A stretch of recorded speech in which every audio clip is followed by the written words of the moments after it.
Bendiciones y buenas noches a todos. Muchas gracias por estar con nosotros. Perdón por la demora. Hoy estamos un poco cortos de tiempo, pero vamos a intentar llegar hasta donde tenemos que llegar para cumplir con nuestras sesiones a tiempo. Bueno, en la última sesión nosotros estábamos hablando acerca de la caverna, la alegoría de la caverna de Platón, hablando acerca de ah, cómo esto se aplica al ministerio en sí. Así que vamos a tomar 2 segundos porque no pude compartir la lectura y para aquellos que hayan dormido desde entonces, tal vez se le fue la alegoría. Entonces, veamos a compartir para que podamos en 5 minutos ver este, este tema y después lo vamos a charlar. eh, lo vamos a charlar con estas preguntas en mente. Sí, les había dicho la semana pasada cuáles eran las preguntas, pero con esto en mente. Primeramente, ¿cuáles son las entre más, ya está. Eh, ¿Cuáles son las implicaciones de la alegoría de... estamos teniendo un poco ahí está. De retorno estábamos teniendo. Bien, en primer lugar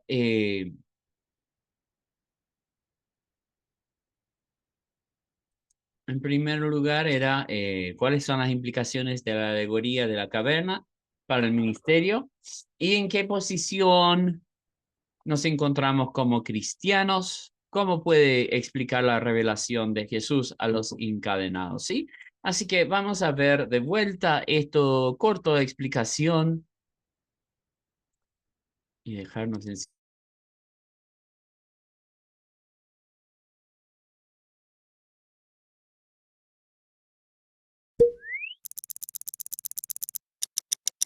te escucha, ¿verdad? Bienvenidos al mundo de la razón, tic-tackers. No os asustéis, no hemos tenido una revelación mística. Es que hoy trataremos uno de los capítulos más populares de la filosofía. Seguro que todos habéis oído hablar alguna vez del mito de la caverna, del pensador griego Platón. Pero ¿cuántos sabríais explicar sus puntos clave? Y lo más importante, su significado.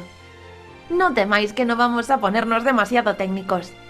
Se trata de una de las metáforas más claras y sencillas de entender de la filosofía occidental, ya lo veréis. De hecho, no es un mito, sino una alegoría o metáfora, que Platón incluyó en su gran obra La República. En ella utiliza el personaje real del también filósofo Sócrates, para exponer sus propias ideas acerca de cómo debe funcionar la vida en la polis, las ciudades independientes de la antigua Grecia. Platón describe una cueva o caverna en la que se encuentran un grupo de hombres, prisioneros desde su nacimiento con cadenas que les sujetan el cuello y las piernas.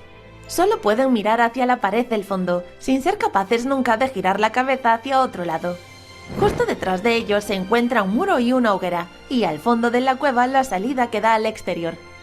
Tras el muro circulan hombres portando todo tipo de objetos distintos, cuyas sombras por la luz del fuego se proyectan en la pared a la que miran los prisioneros. Estos, privados de cualquier otra información, considerarán esas sombras como la única realidad existente.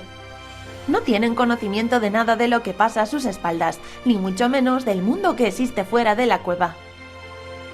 El relato continúa explicando qué ocurrirá cuando uno de estos prisioneros de pronto sea liberado y se le revele todo el trucaje de la hoguera y los objetos, descubriendo de este modo que existe otra realidad, una más profunda y compleja de la que vivió hasta ahora, que estaba compuesta solo de apariencias. Asumida esta nueva situación, el prisionero se encamina hacia la salida de la caverna. Una vez fuera, conoce la realidad del mundo exterior, los hombres, la sociedad, la naturaleza, todos los elementos que sirvieron de referencia para las sombras que se proyectaban en la pared de la caverna. Y por fin es capaz de mirar directamente al sol, principio de todo. Tras esto, el prisionero vuelve al interior de la caverna para intentar liberar a sus compañeros. Pero cuando estos escuchan sus relatos extraordinarios acerca de otra realidad, no lo toman en serio y se ríen de él. Afirman que sus ojos se han estropeado al salir de la cueva, acostumbrados a la oscuridad. Nuestro protagonista no se rinde y lucha por convencerlos para intentar romper sus cadenas y hacerles subir hacia la luz. Pero estos en su tozudez le darán de lado e incluso serán capaces de matarlo si tienen la oportunidad. Seguramente ya tendréis una ligera idea de cuál era la intención de Platón con este relato, ¿verdad, Tic-Tackers? Él consideraba la existencia de dos mundos. Por un lado, el mundo sensible, la apariencia, lo que simplemente percibimos a través de los sentidos, representado por las sombras de la cueva. Y por otro, el mundo inteligible, el del conocimiento puro, lo que realmente existe que se simboliza a través del mundo exterior. Y por encima de todo, el sol, que encarna la verdad que todo lo ilumina. Con esta alegoría, Platón intenta hacernos ver que no debemos quedarnos con las primeras apariencias, con lo que simplemente nos llega a través de los sentidos. Nuestra obligación es usar la ciencia y la educación para tener un espíritu crítico y poder llegar más allá de eso, hasta descubrir la verdadera naturaleza de las cosas y la realidad que guardan. Es algo que nos pasa a menudo, ¿no creéis? Juzgamos precipitadamente a una persona o un hecho o nos dejamos llevar por habladurías. No nos paramos a analizar las cosas para intentar ir más allá y llegar a la auténtica verdad. Esto es precisamente lo que Platón nos aconseja que hagamos, y no solo eso. Tenemos que ayudar a los demás a que también puedan alcanzar esa realidad, aunque en principio se muestren reacios. Tan simple como eso, es una filosofía que nos ayudará a obrar mejor en nuestra vida. Así que ya sabéis, Tic-Tackers, no os quedéis mirando sombras en la pared y perseguid siempre el conocimiento, como hacen Tic y Tac. No olvides suscribirte y darle a like. Ok, perfecto. Bueno. Esta es la pregunta que me gustaría que indagamos un poco, ¿no? Pensemos un poco. Creo que algunos de estas preguntas ya tienen escritas estas preguntas, ¿verdad? ¿Sí? Bien. Entonces vamos a dejar de compartir la pantalla y vamos a charlar. Creo que algunas de estas preguntas son autoevidentes y algunos son un poco más para pensar, ¿no? ¿En qué en cuanto al ministerio, cuando nosotros estamos mirando la alegoría de la caverna, cuáles son las implicaciones inmediatas que vienen a la cabeza?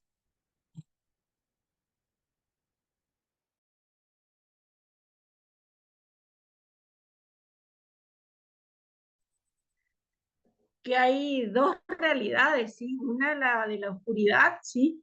Y una de la luz, que es la luz de Cristo, la luz del Evangelio, la luz que irradia, ¿sí? La presencia del Espíritu Santo en nuestras vidas.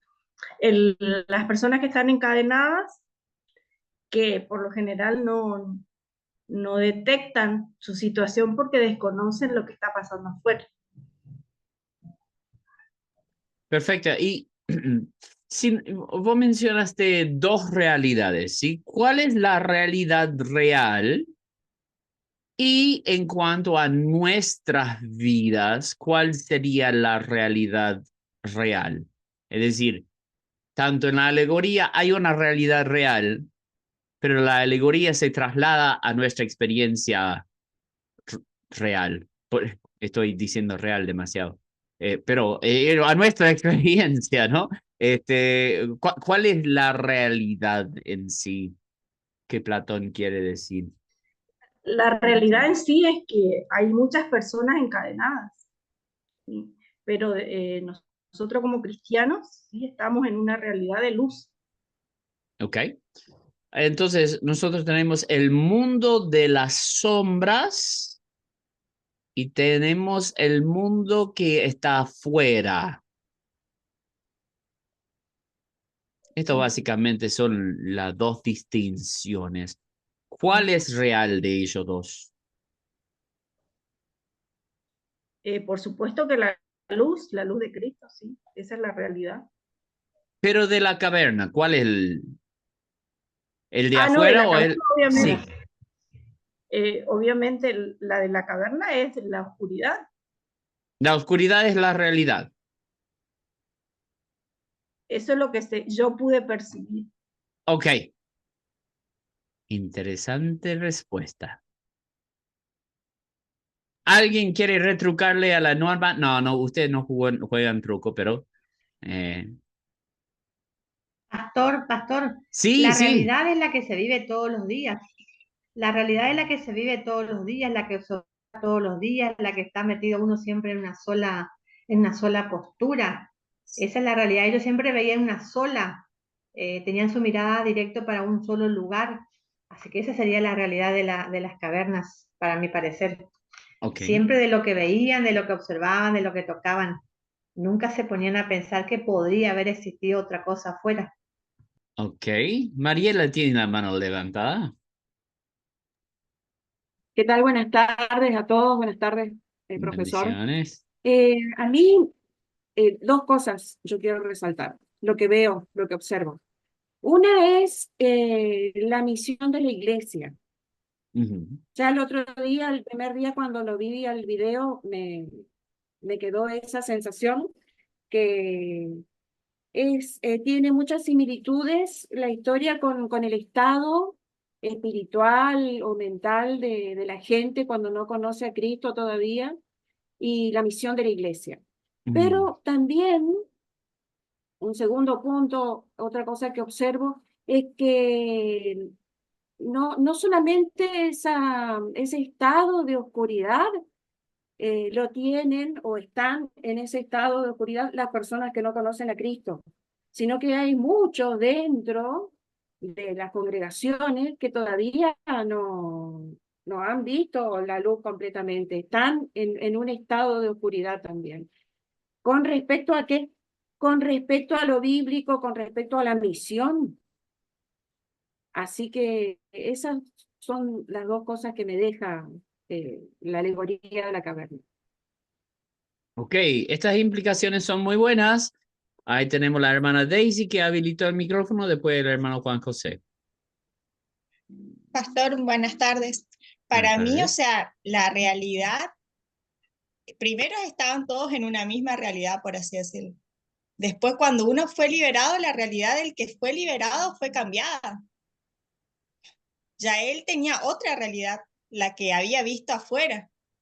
Ujú. Eso es lo que yo pude. Ok, Juan José. Buenas tardes. Buenas Sí, tardes. lo que quería acotar es que para ellos, por ejemplo, la sombra era la única, ¿verdad?, que ellos podían ver, lo que tenían a su alcance. Y también la luz ficticia que ellos tenían, que era la llama que que proyectaba la sombra, era la única fuente de luz que ellos podían decir, eso es la verdad. Pero al salir uno de la cueva, ve que la naturaleza le brinda una luz natural a ellos verdadera, entonces ven y comparte con los que están en la oscuridad también. Ok, perfecto. A ver, a ver. Lucas. Buenas tardes. Buenas Eh, tardes. Escuchaba ahí y miraba el video y hay una palabra que creo que es clave por ahí. La palabra apariencia menciona el video Mm, eh, y teniendo en cuenta de los que estaban encarcelados, atados, para ellos la realidad eh, era lo que estaban viviendo sin conocer del otro lado qué es lo que había. Y también menciona ahí la palabra que el sol es la luz de todo principio, algo así, si mal no ujú, recuerdo. ujú. Eh, pero cuando uno logra ser liberado, ve cuál es la realidad. Y yo creo que trayendo al contexto de la realidad del mundo de hoy, la sociedad aparenta estar bien, la manera en la que vive, pero sin antes conocer la luz de Cristo para poder ver aún más que cuán complejo y bueno es la vida. Yo lo veo de esa manera. Ok. Bueno, ustedes ya están haciendo filosofía. Yo tenía una pregunta simple. ¿Cuál es la realidad? ¿Dentro de la caverna o fuera de la caverna? Afuera. ¿Ok? Y es ¿O es más, adentro? hay un, Ah, para Afuera. mí, para ellos adentro. Sí, según tu punto de vista, ¿no? Los que estaban encadenados, porque hay uno que sale fuera y ve la realidad, ve que ese mundo es bueno, ve que la naturaleza es buena, que la luz que tenía no era la propia indicada, ¿no es cierto?, lo natural para todo ser humano y toda vegetación, etcétera. Y él vuelve y le comenta a los otros, trata de transmitirle. Yo vi esa parte, a mí me interesó esa parte, que él trató de transmitirle a lo que estaban adentro. Y los de adentro se rieron, se burlaron, en fin, ¿no? Y como iglesia nos sucede en este tiempo que hay gente que está en las sombras, en la oscuridad total. Y hay algunos que se les habla y algunos aceptan y otros no aceptan.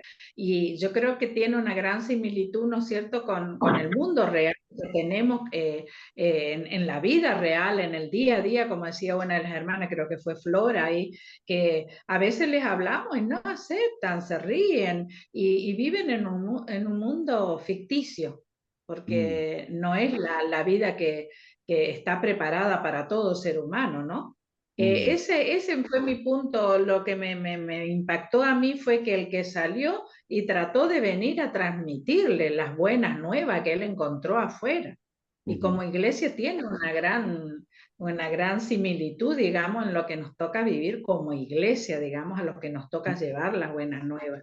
Esa es mi parte que yo dilucidé, pastor.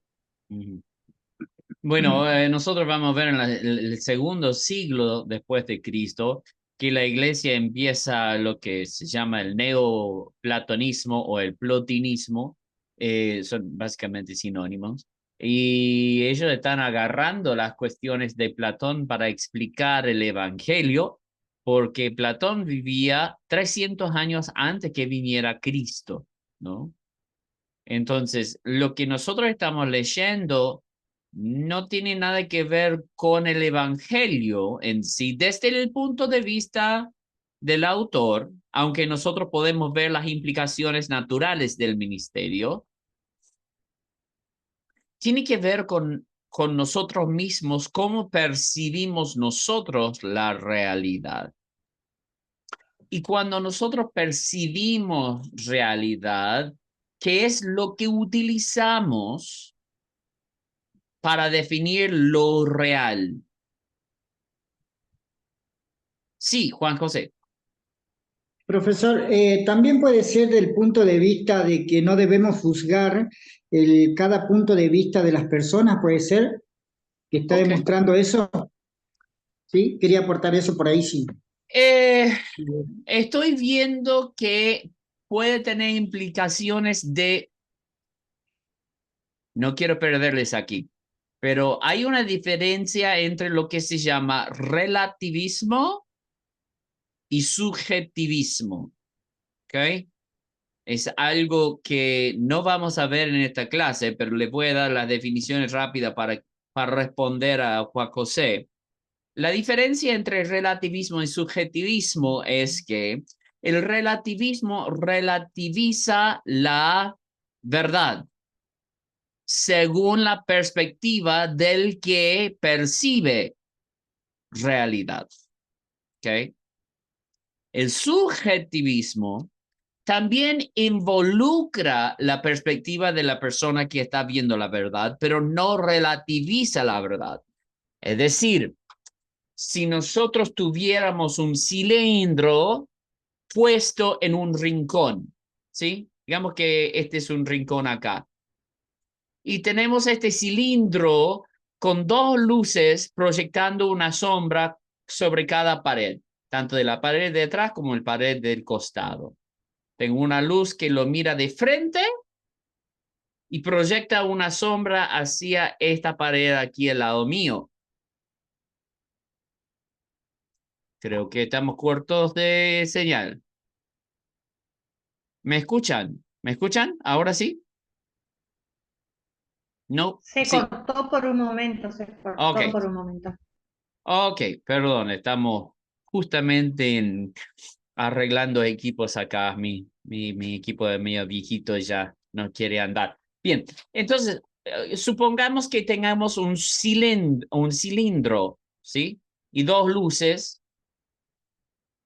Una luz que se proyecta sobre el lado circular hacia la pared que está de mi derecha, ¿sí? Y otra luz que lo pega de frente, proyectando una sombra hacia atrás. Lo que el relativismo dice es que la sombra de esta pared, la verdad, es un círculo. Relativo a eso, el que ve de esta perspectiva dice, no, la verdad es un rectángulo.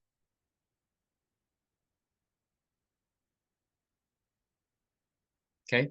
Entonces tenemos dos opiniones que chocan y no se pueden reconciliar. O es círculo o es rectángulo. No puede ser ambos. Eso es el relativismo de la verdad. Ahora, el subjetividad dice, desde mi perspectiva lo veo como círculo. Desde tu perspectiva lo ves como rectángulo. Entonces charlemos y veamos si tu perspectiva ayuda a crecer mi perspectiva y mi perspectiva ayuda a crecer tu perspectiva. ¿Qué forma podría proyectar tanto una sombra de círculo como una sombra de rectángulo? Un cilindro. Entonces, la diferencia entre el relativismo y subjetivismo es que el relativismo dice uno es un círculo, otro es un rectángulo. El subjetivismo dice, no, vamos a charlar ambos. Esto es como lo veo yo, esto es como lo ves vos. Vamos a charlar hasta que lleguemos a un síntesis. Y esto se llama el método sintético que vamos a ver hoy. Y llegamos a una verdad absoluta vista de diferentes perspectivas.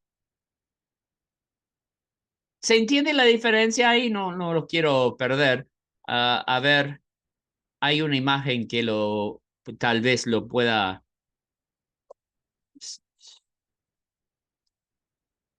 Dame 2 segundos. No pensaba en ir por acá, pero yo vi esta imagen La y del número 66, pastor, también está esa imagen. el número 66. Sí, ¿de dónde uno lo ve? Uno lo ve al 66 y el otro del otro lado lo ve al 99. Ah, claro, exactamente. Acá. Acá está la imagen que estoy diciendo yo. Ya les comparto. Ya les comparto cuando mi compu quiera funcionar. Abrí imagen.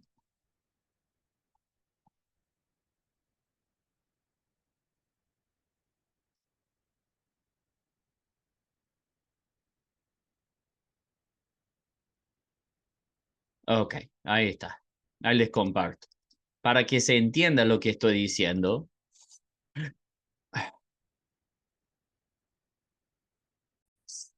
En inglés, perdón. Pero solamente me dice, hay una luz proyectando hacia aquí y yo lo veo como círculo. Hay otra luz que se proyecta sobre el cilindro de otra perspectiva, de otro ángulo, y me muestra un cuadrado. Ambos son verdaderos, pero no son la verdad. El relativismo dice que esta es mi verdad y esta es tu verdad. El subjetivismo toma ambos perspectivas en diálogo para encontrar la verdad. ¿Se entiende? Esta es la verdad. Estos son diferentes perspectivas de la verdad. ¿Han escuchado la historia de los ciegos de 4 ciegos tratando de explicar un elefante? Cada uno teniendo otra parte del elefante. Bueno, eso sería el subjetivismo. Entonces, no es necesariamente que, Juan José, no hay que juzgar la opinión de los demás. Sí vamos a decir, necesitamos poder tener una medida para decidir qué es correcto y qué es incorrecto, porque si no, no tenemos manera una manera de verdad y no verdad, entonces toda esta clase no tiene sentido, ¿no?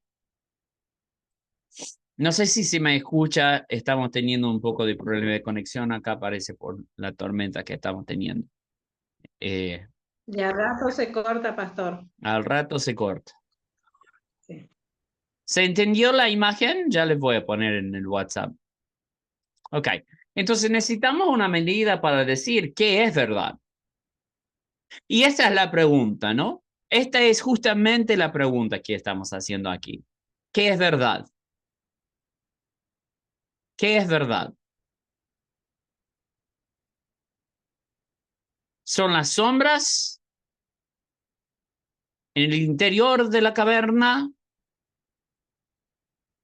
¿O es el exterior de la caverna en realidad la realidad? Bueno, vamos a decir que ambos son reales. Ambos son reales.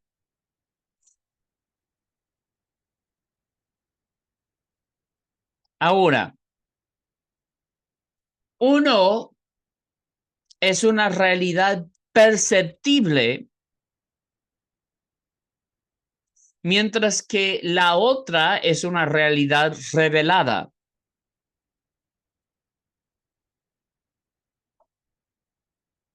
¿Okay?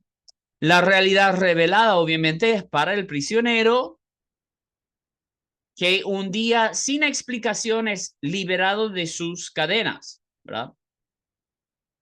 Y él puede ir más allá de lo perceptible de su situación. Es verdad, día a día la realidad de la gente es ver el mundo de las sombras. Pero por más que nosotros somos cristianos, ¿no vivimos en la caverna todavía?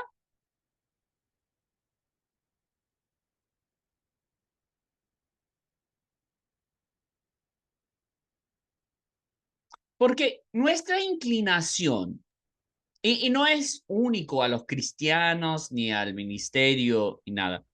Yo leí esta alegoría de la caverna en primer lugar en la universidad en pedagogía, ¿sí? La inclinación natural es identificarme con el que es liberado, pero ese no es el punto de Platón. De hecho, el punto de Platón es que nosotros todos estamos en la caverna. ¿Okay? Y cuando nosotros seamos liberados de las cadenas de la caverna, nosotros podremos mover entre ambos aspectos, tanto la realidad perceptible como la realidad revelada. Ahora, la herramienta que libera de las cadenas para Sócrates en este caso es la educación o la filosofía. Es el contemplar la realidad de las cosas. Hermana Flora. Sí, pastor, para mí la realidad sería, así del punto de vista, lo que nosotros vivimos, lo que nosotros escuchamos, lo que nosotros percibimos. Es como que nosotros creemos que esa es la única realidad que existe. Usted preguntaba, ¿será que vivimos todavía? Es como que estamos ahí, hay momentos que estamos como que estamos dentro de la caverna, lo que nosotros decimos, lo que nosotros pensamos, lo que nosotros escuchamos. Amén. Seguimos percibiendo realidad. Esa, Juan José, sí. Sí, también podría ser que cada uno de nosotros vivimos nuestras propias cavernas por el hecho de que cada uno decimos que tenemos la verdad y por ahí nos cuesta doblegarnos a aceptar otras verdades o también decir que el católico tiene la verdad o el mormón o el umbanda tiene la verdad o cosas como surgen y ciertos criterios, pero nosotros nos mantenemos en nuestra verdad creyendo, ¿verdad? Que somos cristianos de un Dios todopoderoso. Pero más allá de la religión, voy a lo que cada uno se mantiene herméticamente en su verdad y nadie lo puede mover de esa verdad, digamos. Eso es lo que le pasaba a los de la caverna también, ellos no le creían a su compañero cuando él salió y le mostró la otra realidad. Sí. Esto no pasa en tu región. Esto pasó en otra región. Estoy seguro que no pasa en ningún otro lado. Pero yo fui a visitar una iglesia grande, que estaba en una ciudad turística, y cuando fui allí tenía el cartel de la Iglesia de Dios. Lo que me llamó la atención es que a 2 casas había otro cartel de la Iglesia de Dios, pero debajo decía de la sana doctrina.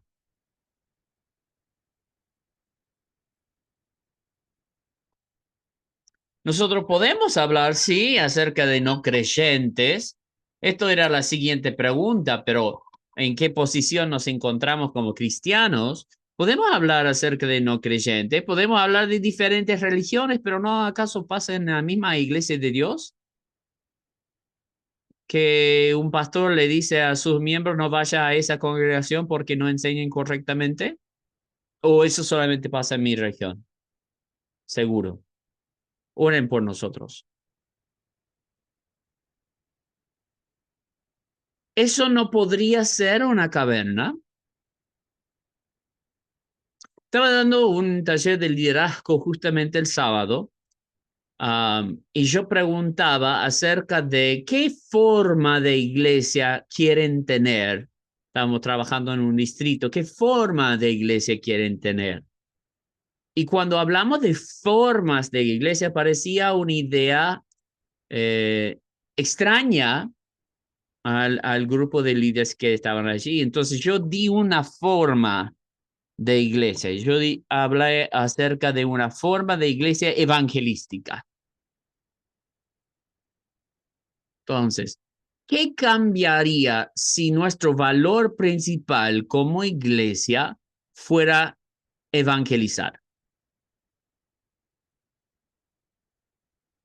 ¿Qué piensan ustedes?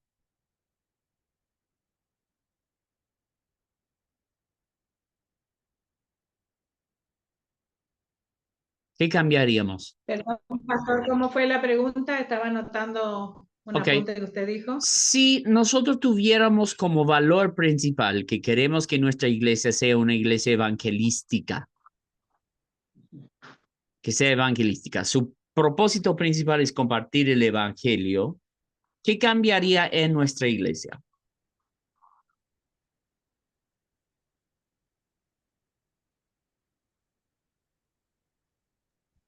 Las estrategias puede ser de evangelismo. Ok. ¿Qué estrategias usan en su iglesia, Juan José? Acá en Salta, por ejemplo, estamos haciendo una iglesia, plantando una iglesia, que estamos haciendo reuniones en fines de semana, plantando iglesia en realidad. Y bueno, hacemos, por ejemplo, eventos, hacemos al aire libre, hacemos lo que se nos da a la mano y evangelizamos, no a la manera tradicional, sino de compartir un té, compartir algo, un mate, hacemos una reunión bíblica en un paseo, en un parque, y después, bueno, congregamos todas las personas solamente los domingos por la noche a un salón que alquilamos solamente los domingos 4 veces por mes. Ajá. Entonces, para no tener, digamos, un atosigamiento de las personas nuevas, estamos trabajando de esa manera nosotros acá. Ok. Entonces, Nosotros, pastor, en nuestra ciudad, acá en Quitilipi, yo soy de Quitilipi, Chaco, junto con la hermana Flora. ajá. Y bueno, la forma que hacemos evangelismo es en fechas especiales, salen los jóvenes, salen las damas, sale evangelismo, salen de todas las redes juntas, ya sea con un regalito, con un presente, con algo en este caso hicieron los jóvenes con motivos con la bandera, en fin, poniéndole una frase, poniéndole una golosina, entregando en las calles. Y después próximo a una iglesia inaugurar, está siendo anexo en un momento que ya se llenó de niños, ya se llenó de personas grandes también que han llegado porque fuimos todos, se organizó el Ministerio de la Mujer, pero fue toda la iglesia, y visitamos todo el barrio, visitamos con un presente, con materiales descartables, hicimos sin tener que gastar mucho, entonces utilizamos, hacemos un presente, hacemos un florero, hacemos unas cositas para guardar alhaja, para guardar golosinas, y fuimos llevando casa, y bueno, esas personas, no todas, pero se acercaron a la iglesia, están asistiendo ahí al anexo que está pronto a inaugurarse ese anexo, ya hay persona encargada para ese anexo también, y bueno, son formas, maneras diferentes, ¿no? Que cada uno pueda hacerlo en su lugar, como decía el hermano allí, ¿no? También con un té, con un social, de hecho, acá los caballeros, por ejemplo, se reúnen también y cada invita a otra persona y bueno, ese caballero le paga algo para comer, disfrutar de algo. De una cena, de un almuerzo, y ahí comparten con esas otras personas y ya escucharon la palabra. Son diferentes formas y maneras, estrategias que el Señor va poniendo. El Señor va poniendo en cada lugar, en cada región, ¿no es cierto? Como Él nos guía. Así vamos yendo. Amén, amén. ¿Algo más? ¿Qué más cambiaría en su iglesia? Pastor, Pastor, también estamos Sí. preparando juntamente con el pastor un proyecto para poder salir por las escuelas a trabajar sobre el tema de adicciones y sobre el tema de violencia y abuso. Como docente yo, y él también me permitió para que podamos armar un grupo de poder salir a trabajar de la palabra. Inclusive en una de las horas felices que tenemos, que es un grupo de adolescentes, estamos trabajando temas así de la actualidad reales que ellos viven diariamente, introduciendo la palabra de Dios. Pero hemos visto que nuestro flagelo es eso, por ejemplo, las adicciones, que está abarcando muchísimo, y el abuso es impresionante como lo podemos ver en la escuela. Entonces estamos viendo esa manera de capacitar a la gente y de que se anime y de que sepa de que tiene que ir a trabajar con ese contexto sería. Okay. Aprecio mucho sus aportes, pero no hemos hablado de cambios de iglesia, hemos hablado de estrategias de la iglesia actual. ¿Qué cambiaría en su iglesia? Pastor, podría ser que al ocuparnos más tiempo en el evangelismo, estaríamos saliendo fuera, es decir, saldríamos del templo, pasaríamos más tiempo fuera y menos.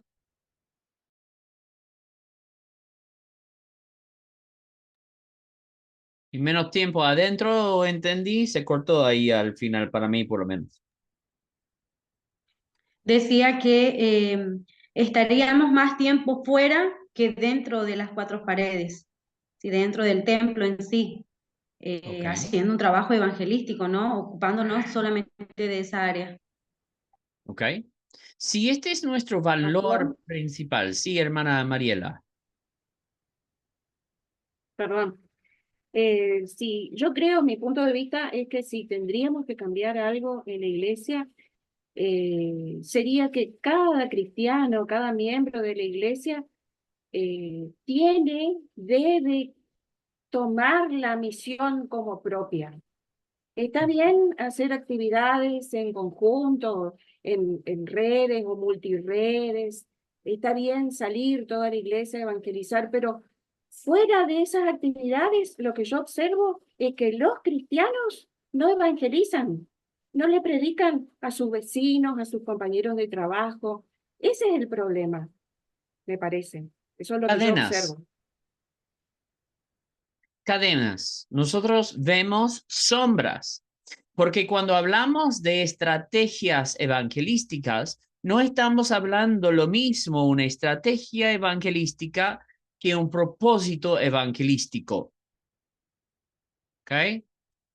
Entonces, no sé cómo hacen en sus respectivas iglesias, pero yo les voy a describir en mi iglesia cómo va. Tenemos 3 diferentes cultos. tipos de culto principal. Tenemos el culto en general, el culto evangelístico y el culto de enseñanza. ¿Cuál es la diferencia entre esos cultos?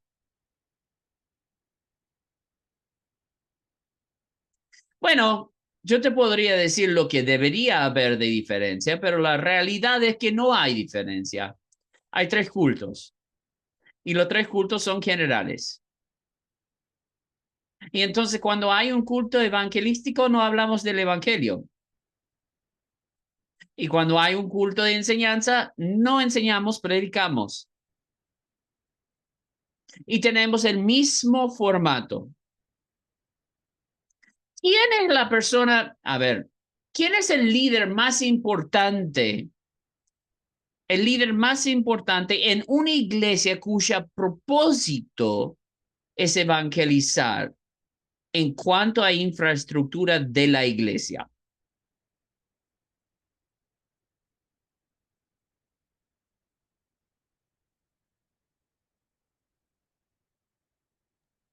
¿Quién es el líder más importante, dijo? Sí, En el sentido de evangelizar en la sí. iglesia.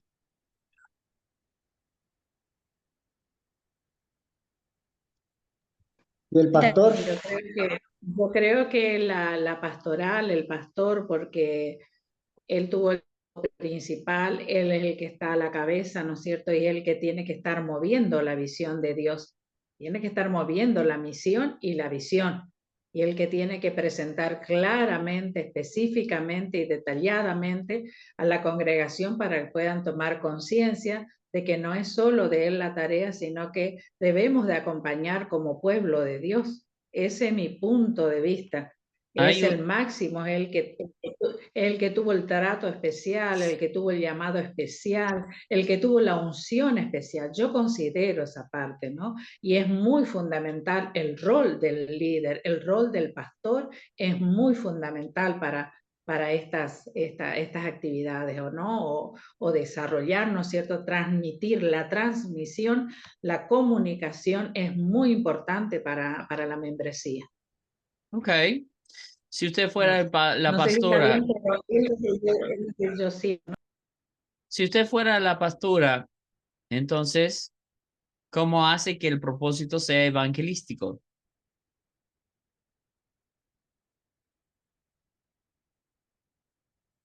No, yo no soy pastora, ni lo voy a hacer tal vez. ¿Cómo es? Profetizamos en el nombre de Jesús. Sí, pero yo veo que es la realidad que uno vive, es la realidad que uno vive como iglesia, como pueblo, ¿no?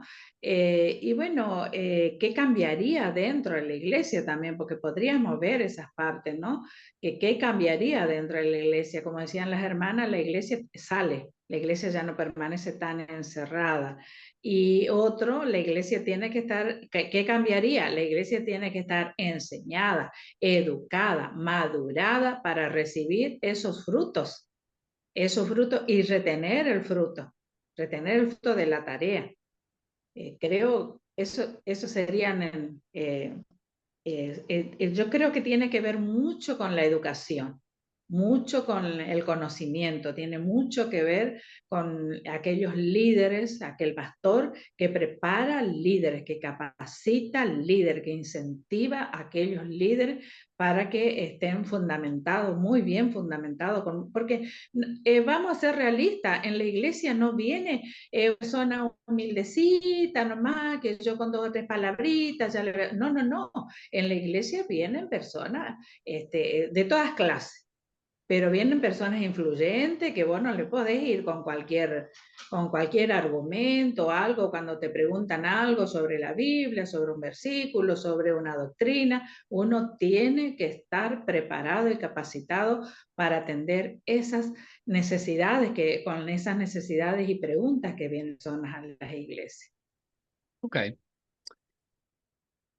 Bueno, hermanos, yo les voy a dar rápido para que nosotros vayamos avanzando.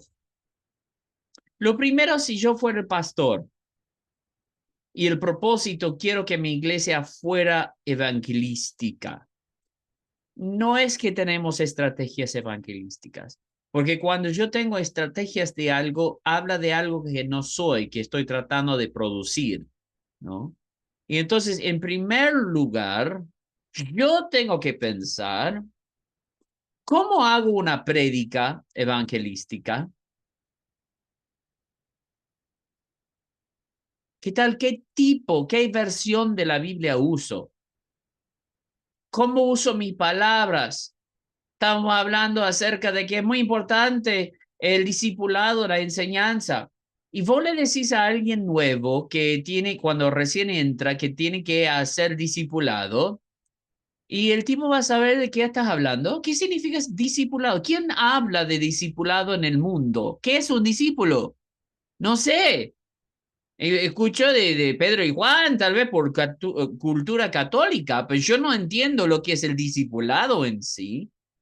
Entonces, ¿cómo llevamos eso a cabo? ¿Qué tal el portero? El portero que está allí. Viste, a veces yo camino por el mercado aquí en Salta Capital, tenemos mercado. A veces cuando me siento mal, me voy directamente para el mercado para levantarme el ánimo. Papito, ¿qué busca? ¿Cómo te ayudo? Mira, son mejores porteros allá que lo que tenemos de chupalimones en la iglesia, que ni siquiera se da cuenta quiénes son los nuevos. Y cuando ve a alguien nuevo, ¿cómo lo recibimos? Seguile a este, no sé quién nos robe. O eso solamente pasa en mi región. No, seguramente en su región no pasa eso, ¿no? Pero la gente se inquieta, agarra fuertemente su bolsa, agarra su pertenencia, porque okay. Yo no estoy pensando en el evangelismo de esa manera. ¿Qué tal el culto en sí? ¿Qué pasa si aburrimos la gente del mundo? Se va. Tal como usted. Viste que va al peatonal o va a la plaza, alguien está tocando música. Si te aburre o no te gusta, sigamos. ¿Tiene que haber música en el culto para tener culto?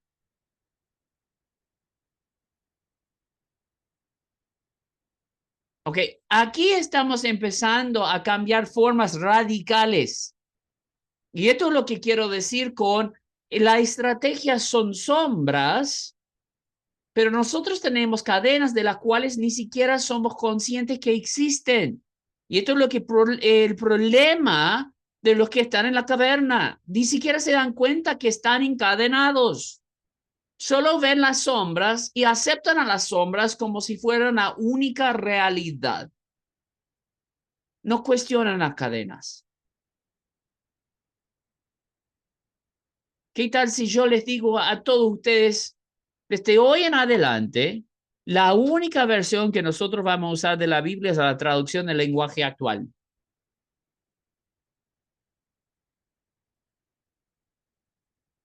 Se me van de la iglesia.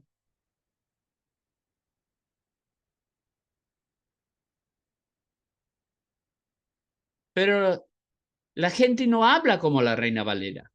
Y sí, aunque nosotros le damos autoridad y escucha activa a la Biblia en esa versión, porque es parte de nuestra cultura eclesiástica, la gente del mundo no.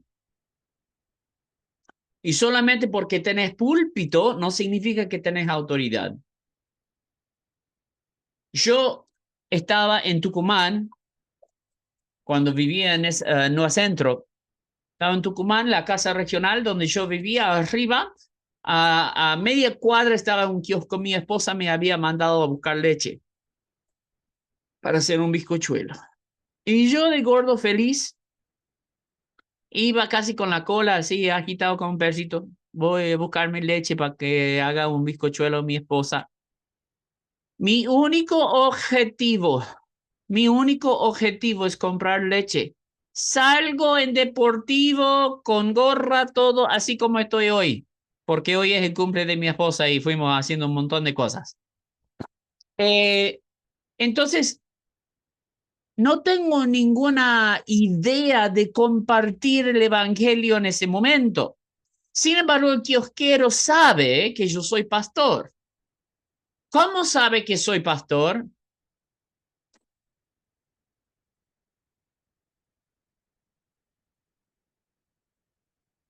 ¿Va a mi iglesia? No.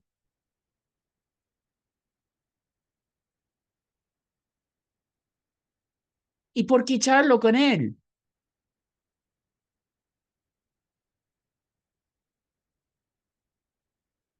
Y lo que me sale naturalmente es el evangelio.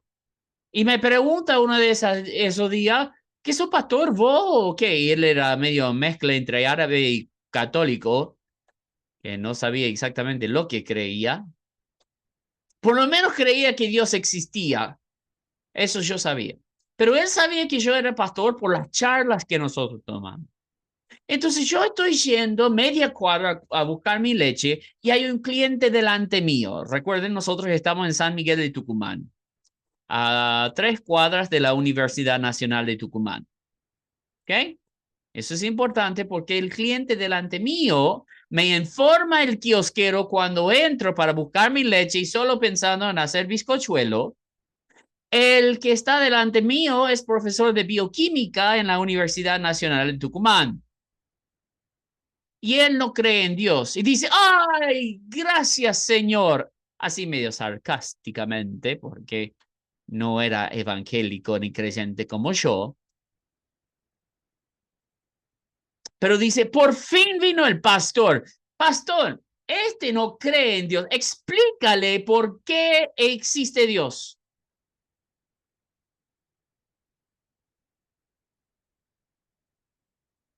Sí, es importante que el pastor esté enseñando y capacitando todo el tiempo, pero la persona más importante en una iglesia evangelística es el miembro, porque es a través de ellos y sus contactos, donde ellos vivan, sus ciudades, que la iglesia crece. ¿Les puedo decir un secreto? Eso no es solamente para una iglesia evangelística, es para cualquier iglesia. Ahora podemos tener nuestras campañas, podemos tener nuestras actividades donde salgamos y todo lo que quieras. Pero la gente que conoces es la gente a quien confías tus cosas. Entonces salimos con nuestros folletos. Ok. ¿Cuántos de ustedes han estado en el peatonal o han estado en la plaza y alguien te pasa un papelito para vender algo? ¿Cuántos de ustedes aceptan ese papelito? Y si lo aceptan es por mera buena educación. Pero ¿qué pasa con ese papelito? Lo miras 2 segundos y ¿qué pasa después? A la basura. Miren, debe ir a la basura si no están interesados. Lamentablemente acá en Salta muchas veces termina en el piso. Eso es mala educación. Debe ir a la basura, ¿no? Pero ahí es donde terminan nuestros folletos.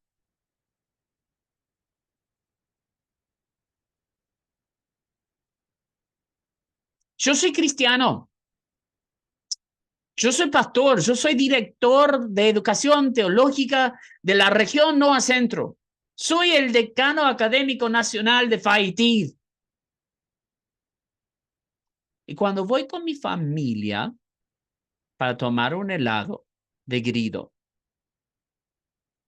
de chocolate blanco, Oreo, chocolate blanco con Marroc y crema rusa, si alguien estaba pensando en regalar, yo recibo bendiciones. O la tentación Toddy, esa me tienta. Okay. Cuando estoy yendo, hay un hermanito africano, no sé si es del Caribe o si es de África, que viene en un traje, tiene su parlante, tiene su micrófono y tiene a su esposa quien canta y él da la prédica. Allí en medio del peatonal. En medio del peatonal. Ok. Aquí vamos a tener nuestro momento católico, ¿ok? No soy católico, pero los católicos nos ganan en la confesión. Aquí voy a confesar mi pecado a ustedes. Cuando paso por ahí, siempre oro por el hermano en mi espíritu porque sé que Dios puede utilizarlo, pero humanamente me molesta. Me molesta tal como me molesta como a las 3 de la tarde cuando viene el huevero a la camioneta con el parlante en altavoz. De esa manera me molesta. Porque yo no tengo la opción de elegir si escucho o no. Me están imponiendo en medio de mi situación, aunque yo soy cristiano, me están imponiendo la palabra, sí, me está imponiendo esta prédica. ¿Sí? Yo no fui a su iglesia para escucharla. Entonces, este tipo de formas, estrategias que nosotros hacemos, es tratar de producir algo que no somos. Y entonces, realmente lo más importante de una iglesia evangelística es el evangelio que comparte cada uno de sus integrantes, incluyendo al pastor. Porque algunos dicen, bueno, las ovejas paren ovejas. El pastor cuida de las ovejas y las ovejas paren ovejas. Es decir, dan luz a las ovejas. ¿Quién hace el trabajo del evangelismo? ¿Quién hace el trabajo del evangelismo? El pastor dice, básicamente, estamos teniendo problemas. No sé si me escuchan. ¿Me escuchan? Estamos teniendo problemas.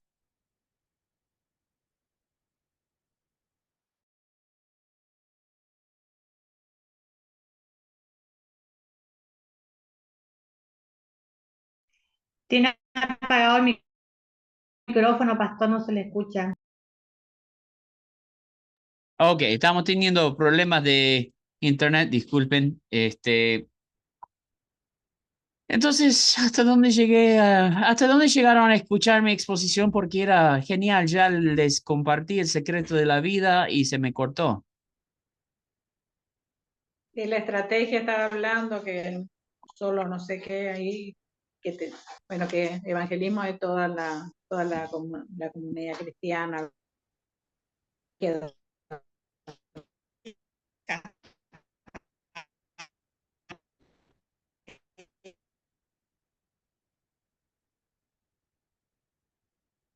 Señor.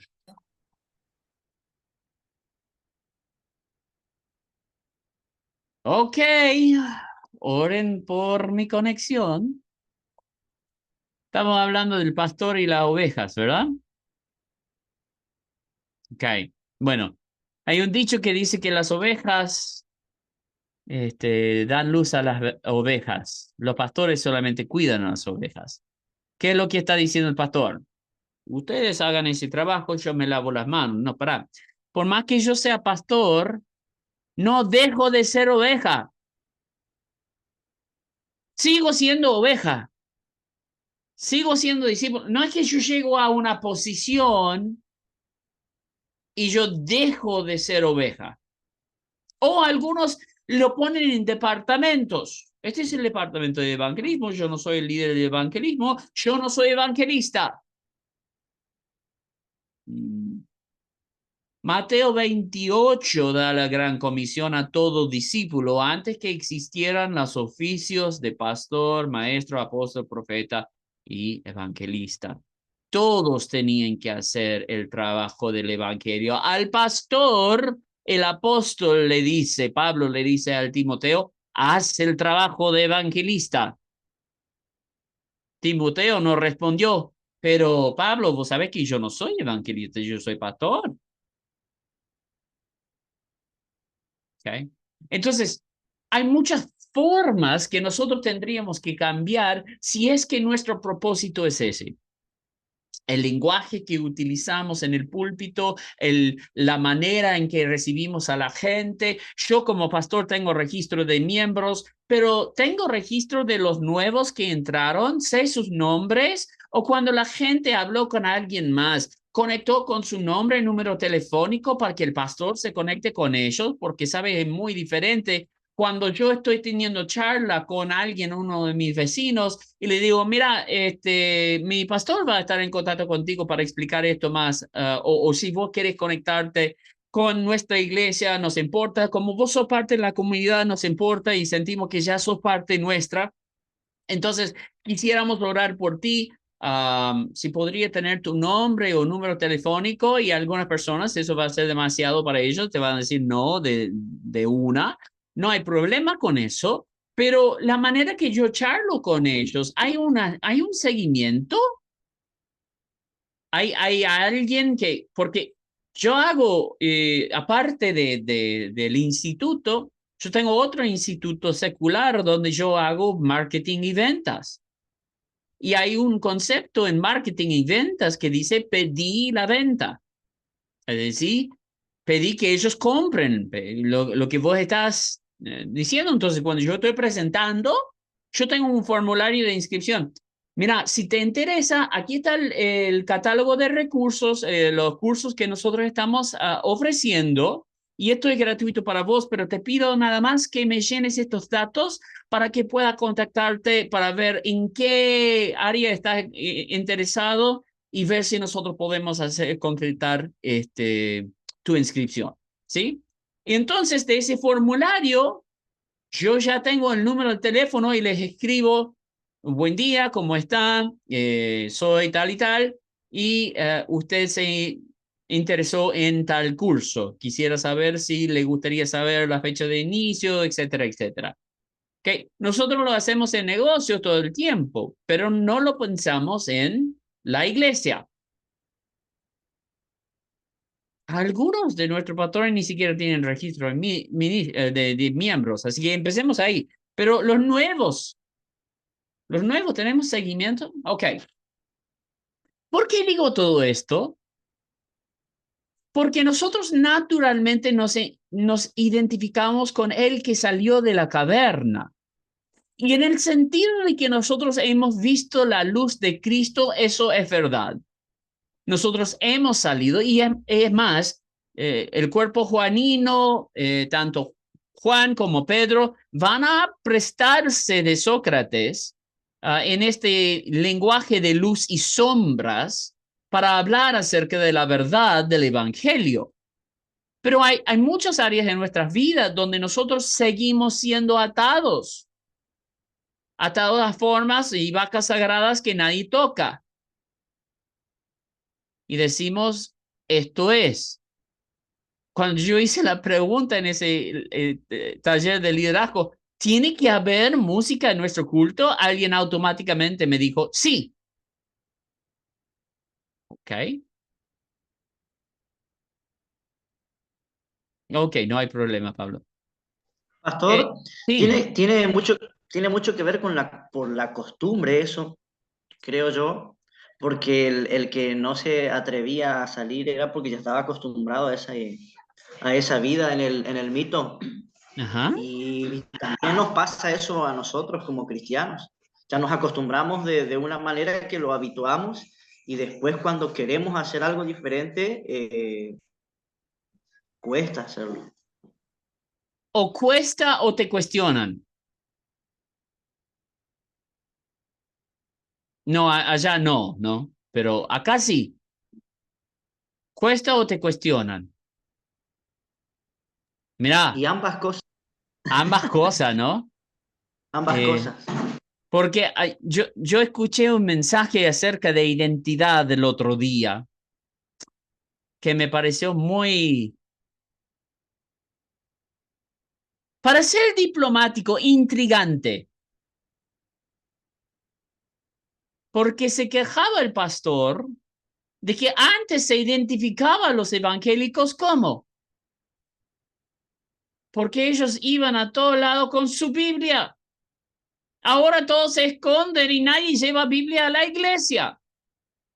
Espera, yo no llevo Biblia a la iglesia. Yo llevo 173 Biblias a la iglesia, que incluye griego y hebreo,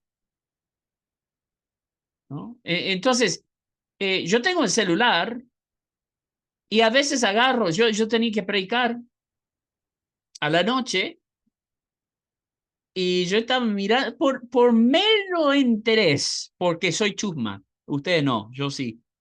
Yo soy chusma. Agarré a propósito y acá tengo una aplicación que se llama Evernote. Acá es donde yo escribo mis sermones, donde tengo mi bosquejo. Y esta es la prédica que yo tenía para esa noche. Entonces yo agarro y no lo pienso en primer lugar. Yo estoy revisando mis apuntes mientras estamos cantando, ¿no? Génesis 16 y 21. Ver el Lahairoi, la historia de Agar, cuando el ángel de Jehová la encuentra después de que ella se embaraza con Ismael. Y Sarai empieza a afligirla, literalmente a abusarla en el hebreo, o sea, la estaba pegando. Entonces yo estoy hablando todos los puntos, se quedan mirando y después me doy cuenta, hey, esto parece que no estoy prestando atención. Entonces un poquito empecé a mirar a mi alrededor, todos me estaban mirando, todos me estaban mirando. ¿Y este es el invitado que va a predicar? Sí, esta es mi prédica. Yo no estoy viendo Facebook acá. Esta es mi prédica. No estoy haciendo otra cosa, ¿no? Pero entré sin Biblia y mientras estamos cantando está en el celular. Pucha, che, este que no tiene menos espíritu que los de River. Bueno, ya salió. Tenía que salir, pero es verdad. O tal vez los de Boca, porque vos sabés que en inglés el Espíritu Santo se dice Holy Ghost y literalmente fantasma santa, ¿no? Algunos dicen que en Juan 8, hablando del río de agua viva, por eso los cristianos tienen que ser de River, porque ríos de agua viva hablaba acerca del Espíritu. Yo le digo, no, no, no, no, en inglés son unos fantasmas los de River, si vos estás usando eso, porque nosotros no hablamos del Espíritu Santo, hablamos de la fantasma. Bueno, cuestión es que yo estaba allí y parecía que todos me estaban buscando porque yo estoy en mi celular y no tengo Biblia. ¿Qué onda con este pastor? Bueno, yo estoy mirándome. Y cuando subo al púlpito sin Biblia y pongo mi celular ahí, ¿no? Ok, cosas que son sombras. ¿Por qué? Apariencias que, como si fueran reales. Y esto es donde pega, ¿ok? Esto es donde pega. Y terminamos con este punto acá. Muchas de nuestras iglesias están llenas de sombras. Llenas de sombras. Aparentamos evangelizar. Aparentamos discipular. Aparentamos estar interesados en la educación teológica. Ojo, aparentamos ser de la iglesia de Dios. Pero si nosotros estamos hablando de realidad, la realidad es otra. Porque si fuera lo concreto y tangible, habrían muestras concretas y tangibles.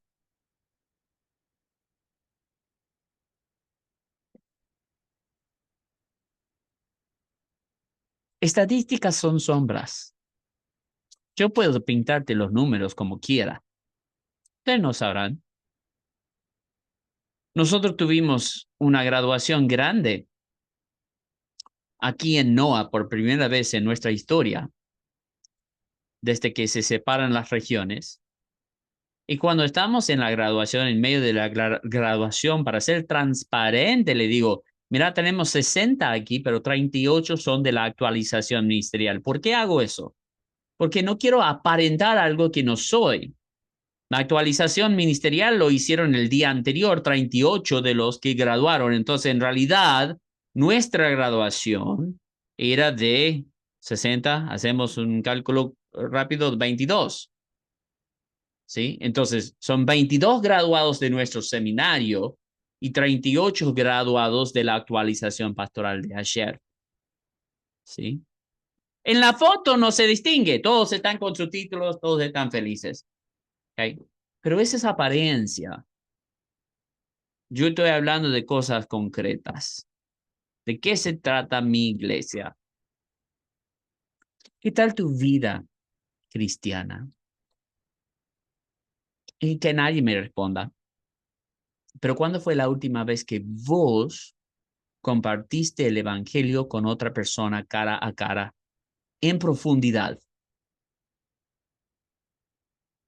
No a través de un folleto, no a través de una invitación a tu iglesia, pero hablarles de lo que significa la muerte y resurrección de Jesús para los que no lo conocen. Que es fácil decir aleluya. Pero ¿qué es lo real? Ok, no venimos para una predica, pastor. Vamos a la enseñanza, listo, perdón. Vamos a la enseñanza entonces.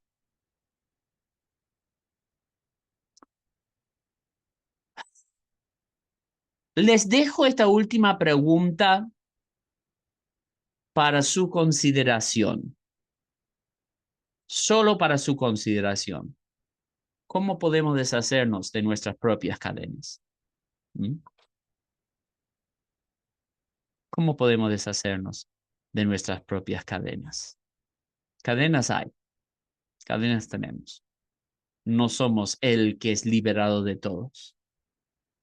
Esto es exactamente lo que está pasando en lo que llamamos al método sintético. El método sintético. Tenemos una tesis y después tenemos una antítesis. Entiéndase postura y contrapostura. Y de ellos, a través del diálogo, se hace una síntesis. O se llega a una resolución.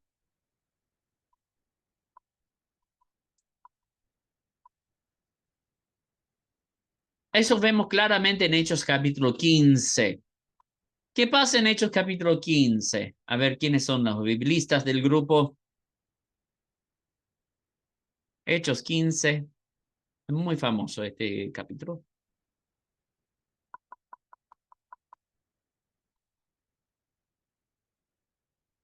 Tenemos el primer...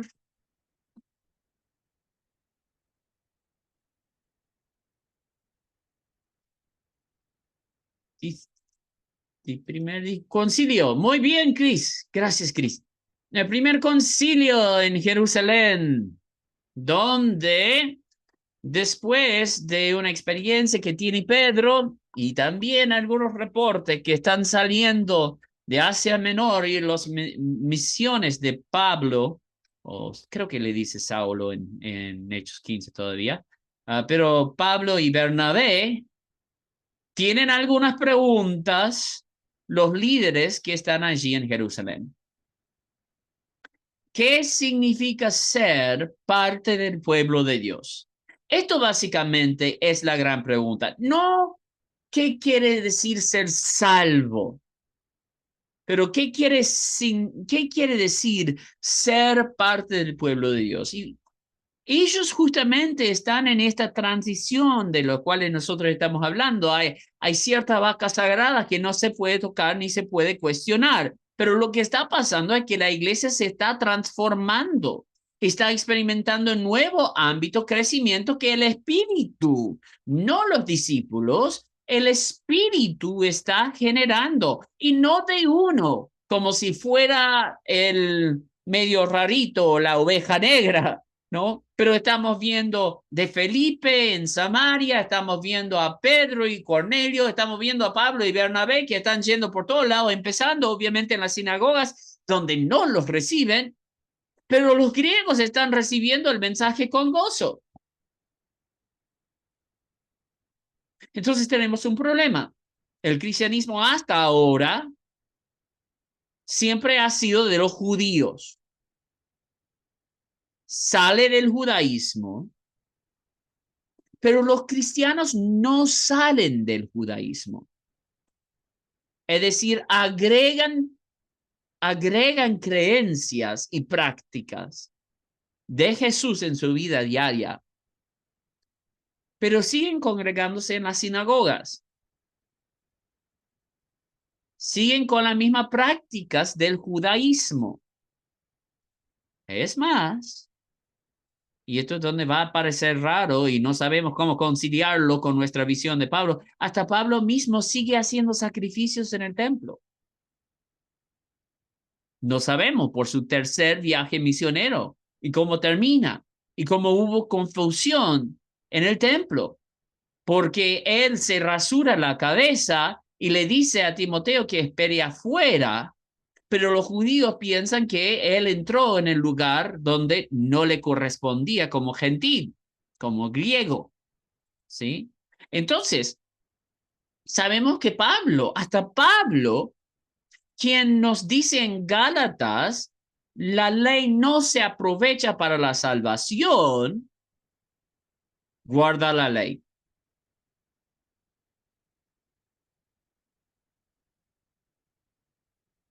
¿Se sienten incómodos? ¿Okay? Esto es lo que está pasando en Hechos 15. Esta incomodidad de no saber, a ver, ¿qué somos en realidad? Porque Pablo lucha en contra del judaizante, pero al mismo tiempo sigue siendo judío.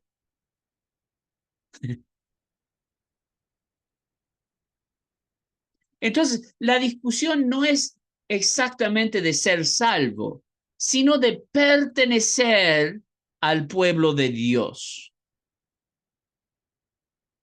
Y tenemos dos posturas que están en contra el uno del otro. Tenemos la postura de Pablo y de su grupo, que han visto a los gentiles recibir al Espíritu Santo como sello del pueblo de Dios. Recuerden dónde ellos recibieron el Espíritu Santo. En el aposento alto, ¿en qué fiesta judía? Pentecostés. Y habían judíos de todo el mundo ahí, o convertidos al judaísmo de todo el mundo allí, compartiendo en lo que es una de las tres santas convocaciones. Entonces, por más que el Pentecostés une a todo el mundo en una religión específica que es el judaísmo. El pueblo de Dios sigue siendo el judío. Y esto es lo que enseñan los judaizantes. Para ser parte del pueblo de Dios, sí, hay que creer y invocar el nombre de Cristo. Pero también hay que circuncidarse para mostrar cómo el bautismo, un signo externo de lo que ha pasado en el interior.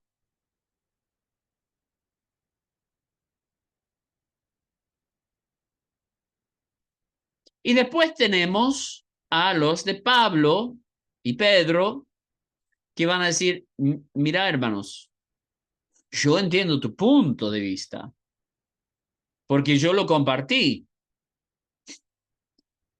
Pero yo he visto a gentiles recibir el bautismo en el Espíritu Santo.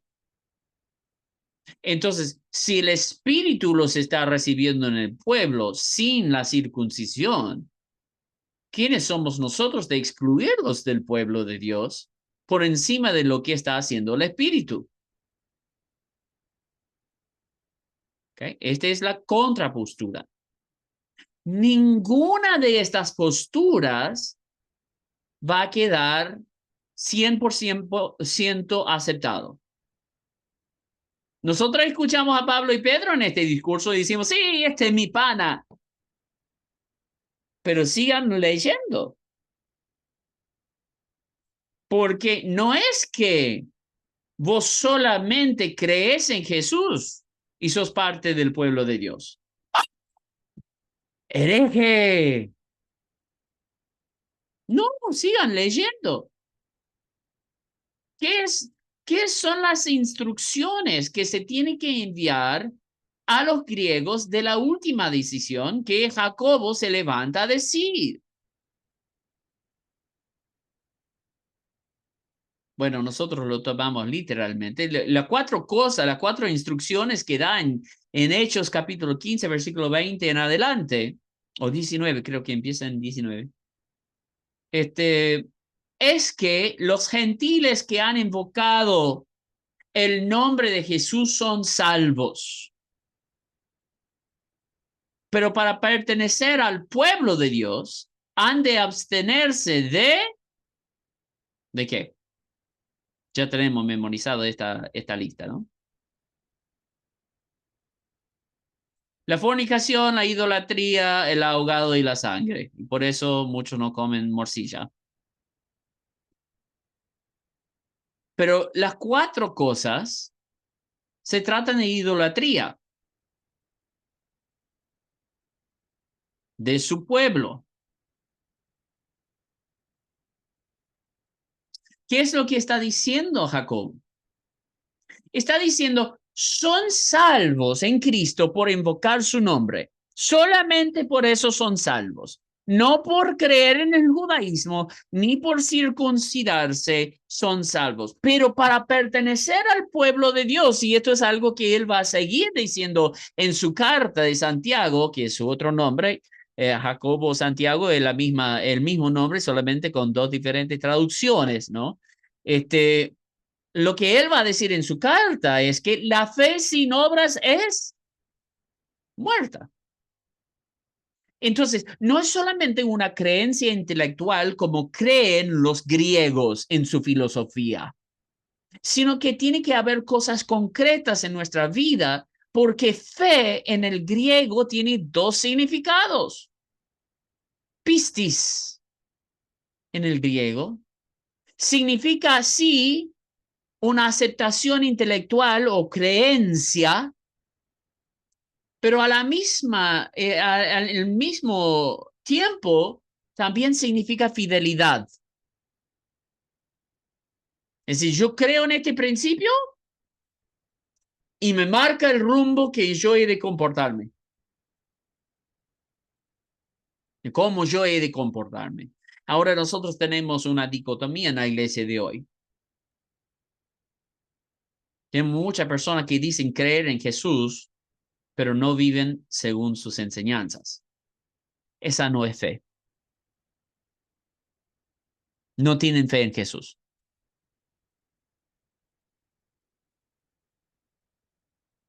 Porque si tenés fe en Jesús, Él te transforma y vos seguís su camino. Entonces, ¿qué dice Jacobo? Bueno, ustedes han hecho bien en creer en Jesús. El Espíritu Santo ha avalado su decisión, los ha aceptado. Ahora ustedes tienen que guardar los mandamientos. Tienen que empezar a ser un tipo de discipulado. Primero, lo más importante, ¿y cómo vamos a distinguir los cristianos griegos entre los paganos? No sean partícipes más en la idolatría. Y las cuatro cosas se tratan de prácticas idolátricas.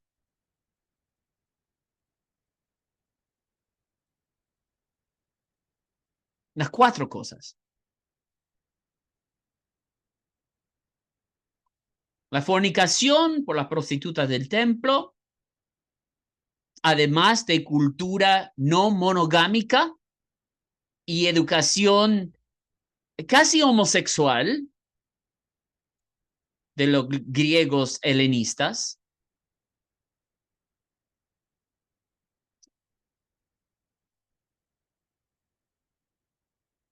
Eso sí. Pero la idolatría, la sangre y el ahogado son prácticas expresamente idolátricas de la cultura pagana. Entonces, ¿qué es lo que está diciendo? Hey, ustedes creen en Cristo y después guarden el primer mandamiento. no tendrás ningún otro Dios excepto yo. Entonces, ¿cómo vamos a distinguirlos a ustedes de los otros griegos? Ustedes van a ser monoteístas. Van a creer únicamente en Dios, en su salvación a través de Jesucristo. Y no van a ser partícipes en la idolatría. Así cumplirán también con el segundo mandamiento. Decirle que hagan estas 4 cosas, ¿por qué? Leamos. Para que no me escuchen a mí, digamos lo que dice Santiago. En Hechos capítulo 15, ya llego. Hechos 15, versículo 21. Bueno, vamos a darle el contexto de lo que acabo de decir, versículo 19 en adelante. Por lo cual yo juzgo que no se inquiete a los gentiles que se convierten a Dios, entiéndase esa frase, que se circunciden de esta manera, ¿okay? Sino que se les escriba que se aparten de las contaminaciones de los ídolos, de fornicación, de ahogado y de sangre. Básicamente, entiéndase, un punto con 3 subpuntos. ¿Okay? Y así es como se lee en el griego, sino que se les escriba que se aparten de la contaminación de los ídolos, de fornicación, de ahogado y de sangre. Es como él está explicando ese punto, ¿no? Porque Moisés, desde tiempos antiguos, tiene en cada ciudad quien lo predique en las sinagogas donde es leído cada día de reposo. ¿Qué quiere decir ese último versículo? Vayan a la iglesia, escuchen la palabra de Dios y van a aprender de cómo han de vivir. Ahora eso no es completo y vamos a ver que no estamos en el último capítulo de Hechos. ¿Okay? Entonces, esta es revelación no completa, es perfecta, pero no completa. Porque Pablo va a tener mucho más que decir a la iglesia de cómo comportarse, cómo enseñarse. Pero en este sentido, él les dice, a los griegos no se tienen que circuncidar. Su creencia en Jesús los hace salvos. Pero para pertenecer al pueblo de Dios, han de obedecer a Dios. Han de escuchar su palabra y han de ponerlo en práctica. ¿Suena familiar? Debería. Porque él dice en su carta, no sean oidores únicamente de la palabra de Dios, sino hacedores de ella. ¿No? Esto va a ser su enfoque. Entonces, tenemos la tesis que dice, tienen que creer en Jesús y tienen que ser circuncidados para ser parte del pueblo de Dios, para mostrar que son parte del pueblo de Dios. Pablo, Bernabé y Pedro dicen, mira, yo no sé todo esto de la circuncisión, pero estoy viendo a los gentiles que están siendo sellados por el Espíritu Santo los está aceptando, entonces, ¿cómo nosotros no lo vamos a aceptar? Y Jacobo va a decir, bueno, las 2 posturas tienen algo que se necesita relucir. Para la salvación es suficiente invocar el nombre de Jesús, ¿correcto? Eso va a decir Pablo después. Romanos, él dice, cualquier que invoque el nombre de Jesús será salvo, ¿verdad? ¿Estamos de acuerdo? Esto no es gran teología, esto es soteriología básica, ¿no? Invocamos el nombre de Jesús, seremos salvos. Muy bien, Pablo, Bernabé, Pedro. Pero hay algo de este otro grupo de judaizantes que también tiene razón. No puede ser que sea solamente una creencia intelectual. Porque si es solamente una creencia intelectual, entonces no cambia nada en su vida. Y entonces viven como en el mundo, y el que vive como en el mundo no conoce a Dios. Por más que haya aceptado el evangelio, no está conociendo a Dios. ¿Cómo vamos a hacer que estos gentiles conozcan a Dios? Bueno, tienen que escuchar la palabra y tienen que obedecerla. Entonces, lo que hace Jacobo es ver la tesis y la antítesis y hace una síntesis. No es necesario que se circunciden, porque la marca exterior no es lo que estamos buscando acá. Pero él dice, los frutos que se producen, las obras que salen de ustedes, deberían mostrar la transformación interior. Vos decís que yo te muestro mi fe y otro me mostrará las obras, pero yo te muestro mi fe a través de mis obras. Esto dice Santiago. ¿Ok? Entonces ese es el método sintético dentro de la iglesia. Esto es una dialéctica teológica en el primer concilio. Y gloria a Dios por ello. Pero no es solamente Hechos 15 que nos muestra el método sintético. También Hechos 17, y ya hemos hablado de esto, así que no voy a tomar tanto tiempo, pero es Pablo en el Areópago. Pablo en el Areópago tiene su tesis. Él es cristiano y es judío. Y él llega al Areópago, hay un montón de ídolos alrededor suyo, un montón de idolatría, y hasta hay un ídolo haciendo sacrilegio al nombre de Jehová, al Dios desconocido. Ahora, Pablo podría haberse quedado en su tesis, Pablo podría haberse quedado en su caverna. Y Pablo podría haberles dicho, ustedes son todos paganos, idólatras, van a ser juzgados por Dios y van a ir al infierno. Y Pablo habría tenido razón. Pero Pablo no buscaba tener la razón. Pablo buscaba tener resultados. Que gente venga a conocer a Cristo. Muchas veces en la iglesia nosotros buscamos tener la razón. Estamos más dispuestos a hacer una batalla cultural que una batalla espiritual. Queremos que el mundo tenga nuestros valores. Escúchame, hermanos, ni nosotros tenemos nuestros valores si no es por el cambio radical y transformador que hace el Espíritu en nosotros. Ni nosotros tenemos esos valores. Si no somos regenerados por el Espíritu, no podemos tener ni siquiera estos valores. Entonces, ¿qué esperamos del mundo? Vos levantás tu batalla cultural, tu bandera de batalla cultural, todo lo que vos quieras, pero no vas a tener ningún resultado. A lo máximo vas a tener sombras. Gloria a Dios por las autoridades que ponen el día de evangélico.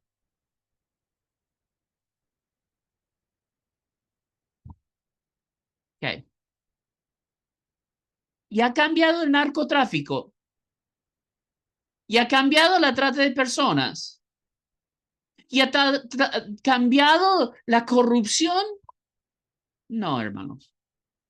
Apariencia. Apariencia. Pablo dijo, voy a utilizar lo que ellos creen para evangelizarlos. Entonces, él tiene su tesis, ellos tienen una antítesis y Pablo hace una síntesis. Pablo dice, hay algo acá, esto se llama analogía redentiva, hay algo dentro de tu cultura que me habla acerca de Dios. Y yo voy a hacer algo que vos ya crees y voy a mostrarte el evangelio a través de ello.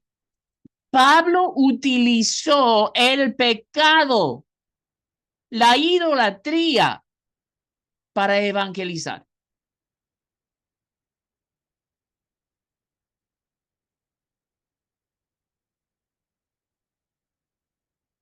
¿Qué sería semejante hoy? Podríamos usar, en vez de tratar de poner ilegal a las drogas, yo no estoy a favor de las drogas, Pero ¿podríamos utilizar las drogas para evangelizar? ¿Qué estás diciendo, Chris? Pará, ¿a dónde entras? Me acerco al pibe que está drogado. En vez de pensar que me va a matar. Si me mata y mi idea es evangelizarlo, voy a tener galardón en el cielo, pero tenemos que perder miedo, hermanos. Tener fe en Cristo y saber que Él es quien nos cuida. Tal vez me acerco al drogadicto. Hermano, vos sabés que esto te está destruyendo por adentro. ¿Por qué te drogas?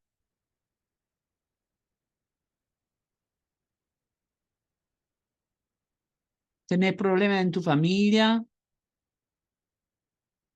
¿Tenés algún problema económico? ¿Tenés problemas de salud? ¿Hay algo en que te puedo ayudar? Tal vez ese pibe que se está drogando allí y vos tenés miedo de él, no ha sentido nunca el abrazo de su padre. No ha sentido que a nadie le importa. ¿Sabes qué? La batalla cultural lo quiere echar, lo quiere rajar. Y si se muere de la sobredosis, mejor, es uno menos que batallar. Pero la batalla espiritual dice, este está siendo manejado por el enemigo y si no fuera por la gracia de Dios, yo estaría en la misma situación. Pero como yo he experimentado la gracia de Dios, de gracia he recibido y de gracia voy a dar. La borrachera, ¿por qué estás tomando? ¿Qué te pasa? ¿Estás con problemas en el matrimonio? ¿Cómo te puedo ayudar? No, no me puedo acercar aquí. Me acerco a los vecinos, me acerco a los vecinos de la esquina quienes se están tomando ahí, fumando allí. ¿Y qué van a pensar de mí en la iglesia, hermano? Espera, ¿cómo se les conoció a Cristo? Amigo de pecadores. No dice que él está diciendo que su vida es correcta, obviamente no, pero él dijo literalmente, son enfermos. Yo soy el médico. Entonces podemos condenarnos del púlpito o podemos acercarnos a ellos y darles vida. Eso es lo que Pablo hizo. Él dijo, ustedes están en idolatría, pero no voy a hablar de tu pecado. Voy a hablarte de cómo salir de ello. Veo sobre todas las cosas que ustedes son hombres religiosos. ¿Y qué es lo que él encuentra ahí para hablar acerca del Dios desconocido? El temor a Jehová. Ahora ella no conocía a Dios por Jehová, pero le tenía temor, no quería ofender al Dios desconocido. Y él utiliza eso justamente para predicar. Es una síntesis.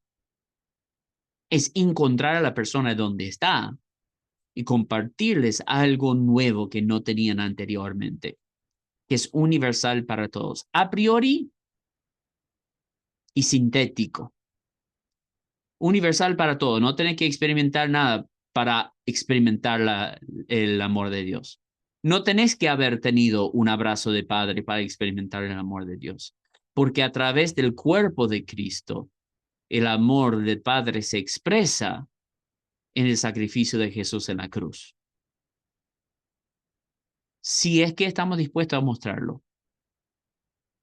Entonces hay que redimir los tiempos que nosotros tenemos y nos tenemos que involucrar. No escondernos en la caverna y reírnos de aquellos que salen. O pensar que aquellos que salen, como no siguen nuestro formato, son unos locos. Ellos están en contra de nuestra estructura y hay que sacarlo. Para. No son de nuestra denominación, yo no me puedo juntar con ellos. Para.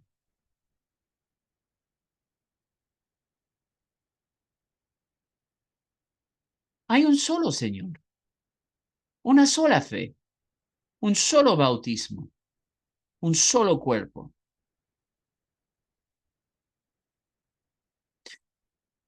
Entonces, hermanos, con 5 minutos restantes, quisiera sembrar en ustedes una duda. ¿Cómo hacemos iglesia? ¿Dónde estamos en la sombra? Es posible que Dios se revele a nosotros y nos rompa las cadenas, pero tenemos demasiado miedo de levantarnos e ir a descubrir lo que Dios tiene para nosotros. Es que me va más cómodo en la caverna, es lo que sé. Mirar a la luz incomoda los ojos. Y me gustó la manera que mostró a estos esclavos casi semidesnudos. Hace frío afuera. Es incómodo, es doloroso. El crecimiento siempre implica un proceso de dolor, donde tenemos que desaprender ciertas cosas para hacer espacio para aprender correctamente.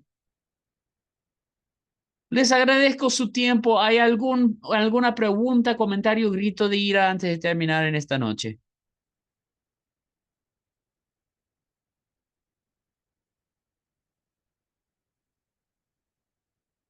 No, pastor, fue muy claro. Gracias a Dios. Claro, ¿Usted después nos pasa el audio? Sí, estoy debiéndoles la grabación que se va a subir esta noche en el nombre de Jesús. En el nombre de Jesús. Mira. Por amor a Cristo, perdí cantarle feliz cumple a mi esposa. Acá me trajeron torta. Pero yo les voy a cantar. Muchas felicidades, Gracias. Feliz Yo les voy a... cumpleaños a su esposa, que lo cumpla feliz, que lo cumpla feliz, que el Señor la bendiga, que lo cumpla feliz. Amén, amén. Bueno, yo pasé todo el día con ella, no es que yo estoy ignorándola en su cumple para estar en clase, no. Pero yo voy a ir con ella un rato. Bueno, ahora tengo clase de PMS. Después voy a estar con ella un ratito y después subo la grabación tanto de la semana pasada como de hoy, y también hago el Classroom con los materiales para que ustedes puedan estar revisándolo. Para el miércoles no hay tarea, no hay tarea. Así que descansen en su lunes pastoral, Shabbat de pastores, y que Dios le bendiga, y estamos viéndonos Dios mediante el miércoles a las 18 horas. Bendiciones, hermanos.